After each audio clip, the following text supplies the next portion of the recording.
ইতোমধ্যেই এটা নিশ্চিত হয়েছে যে টাইগারদের ছেড়ে চলে যাচ্ছেন spin bowling coach Mushtaq Ahmed. এখন প্রশ্ন হলো, এর পেছনে কারণটা কি? দুটি কারণ অবশ্য সামনে এসেছে, যার একটি বেশ গুরুতর।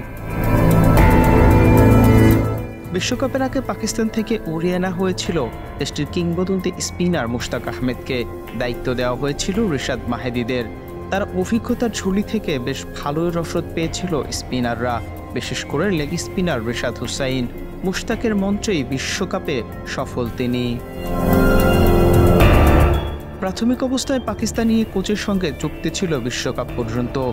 তবে গত সপ্তাহে বিসিবির 11তম বোর্ড সভায় মুশতাকের সঙ্গে চুক্তি বাড়ানোর সিদ্ধান্ত নেওয়া হয়েছিল। কিন্তু ইতোমধ্যেই তিনি দায়িত্ব নিয়েছেন ইংল্যান্ড অনূর্ধ্ব-19 দলের বোলিং কোচের। প্রশ্নটা এখানেই তৈরি হয়েছে, জাতীয় দল ছেড়ে অনূর্ধ্ব-19 দলে কেন? বিসিবি থেকে ইংল্যান্ডের সঙ্গে মুশতাক আহমেদের কমিটমেন্টের কথা জানালেও ক্রিকেট পাড়ায় ডালপালা মেলেছে নতুন গুঞ্জনের। টাইগার হেড কোচ হাথুরু সিংহের সাথে বনিবনা হচ্ছে না মুশতাকের। লঙ্কান কোচের সঙ্গে বোঝাপড়া এবং হৃদ্যতাও তেমন ভালো না কিংবদন্তি লেগ স্পিনারের। সে কারণেই তিনি বিসিবির ভালো অফার রেখেও অন্যত্র কাজের সিদ্ধান্ত নিচ্ছেন। নাজমুল সাগর, স্পোর্টস মিরর।